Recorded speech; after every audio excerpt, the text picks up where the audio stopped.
So I was reading this essay, Liberalism, Reason, Peace, and Property at ElliotTemple.com, and I was thinking about this part. So at this point, Elliot has talked about the freedom to think and the freedom to live and how they combine into the freedom to live according to your ideas.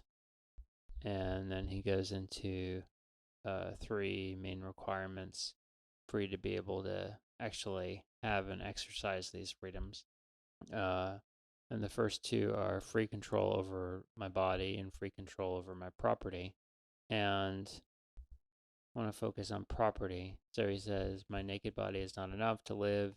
I need food and shelter to mentally plan my life and succeed. I need tools to think and live in reality. I need to deal with parts of reality, physical objects, axis, all, etc.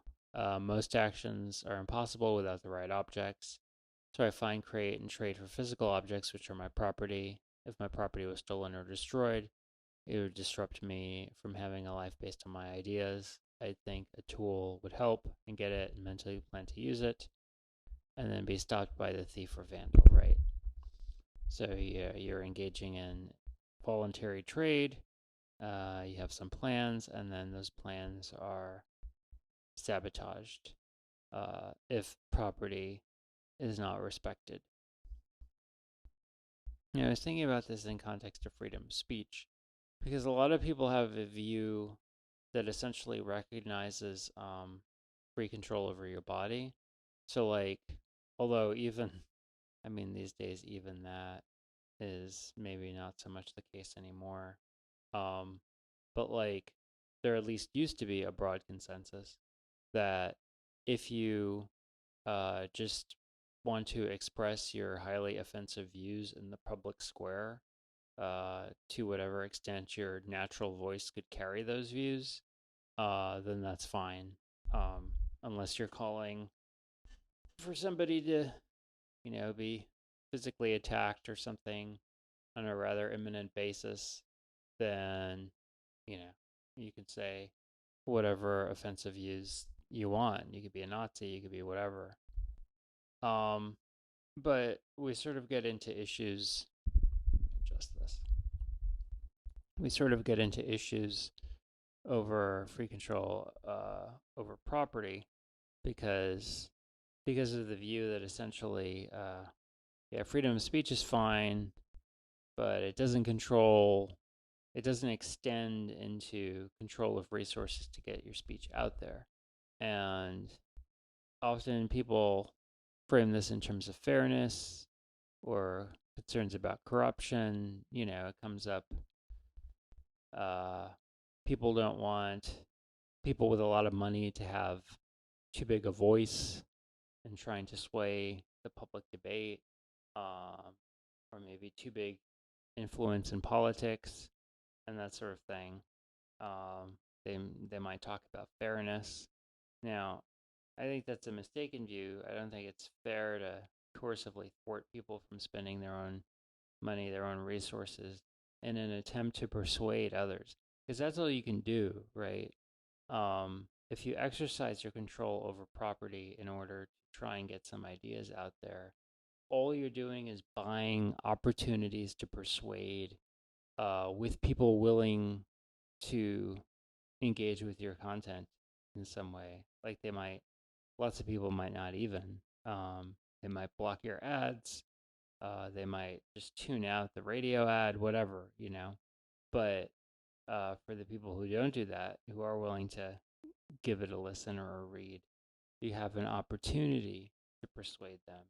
And that opportunity is kind of hemmed in a couple ways.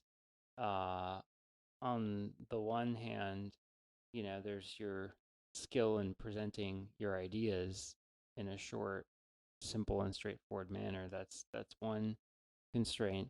But then the other constraint is like the actual ideas existing in the society that people have. It's not, people often think of advertising as like brainwashing or something. It just has this magical effect to control people. Um, Advertisers are pretty good at persuading people to buy things that they, probably already had some inclination to buy based on, you know, the advertisers appealing to the values that those people have about, you know, finding some piece of technology useful or wanting to convey that they live a certain kind of lifestyle or whatever. But I think the ability to convince people of, like, I don't know, complicated political ideas or something, or even simple political ideas, is a lot less refined than that it's a lot less refined as a tradition in some ways than like convincing them to buy a car or an iPhone. But anyway, I was saying that one of the constraints is that you have to deal with people's existing ideas. It's not infinitely malleable. And one example I was thinking of is, say you have a ton of money, um, you're like a trillionaire or something, and you want to run a public campaign to try and reinstitute slavery in the United States.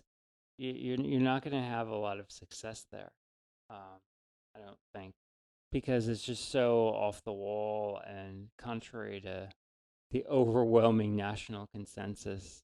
Um, you know, like, as divided as we are as a country right now, there's nobody that's like, what we ought to bring back.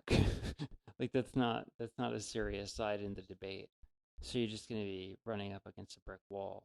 Um, so like the opportunity that the big guys get to convince the little guys with all their resources, um, is basically an opportunity to attempt to persuade people, limited by the persuasive ability of the people that are trying to do the persuading, and limited by the sort of range of views that people will actually accept.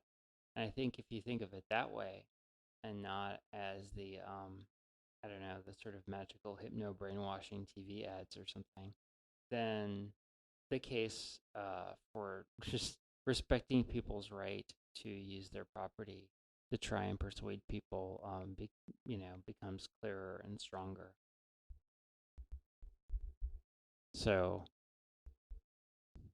so a different kind of view is, um, that in order to, this is again on the theme of free speech, but this is like a separate sort of analysis, is that so someone might argue along the lines of what I think Elliot is arguing here, and they might apply it in the free speech context and say, well, we need property because, in order to uh, effectuate free speech, because you need to effectively convey your speech out there, you need resources, you need, you know, more than just your voice. You need printers for printing flyers, computers for sending emails and newsletters, and all sorts of stuff, television network. Um, and so I imagined a possible retort to that, which is in the vein of something I talked about in a recent video, where they might say, aha, so you admit that free speech is meaningless without the means to get the speech out there. And so there's a role for government here to ensure access to the means of speech. Because if you need all this stuff to carry out freedom of speech effectively, then freedom of speech is looks like it might be kind of worthless without it. And what I was thinking about in terms of the previous video is the video where I discussed the notion that people have that freedom is not worth anything. It's just freedom in general, as opposed to freedom of speech, really isn't worth much if you don't have a place to sleep or food to eat. And I criticize that.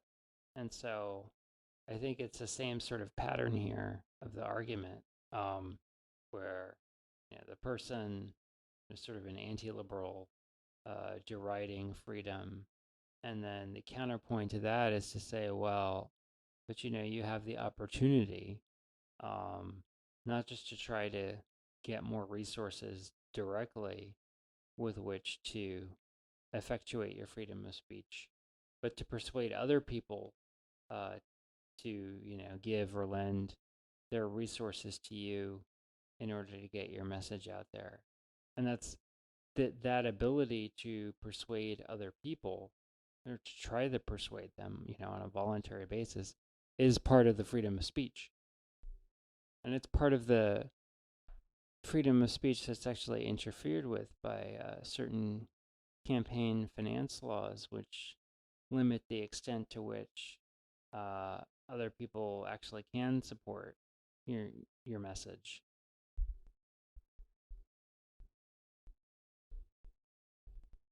So you're limited in to the extent to which you can, actually approach people or have your agents approach people or whatever, and say, well, if you think what I'm trying to get out there is a good thing, then I want your support. Like, they can give a bit of support, but it has to be under very controlled and regulated conditions. But so, anyways, I just thought that was interesting.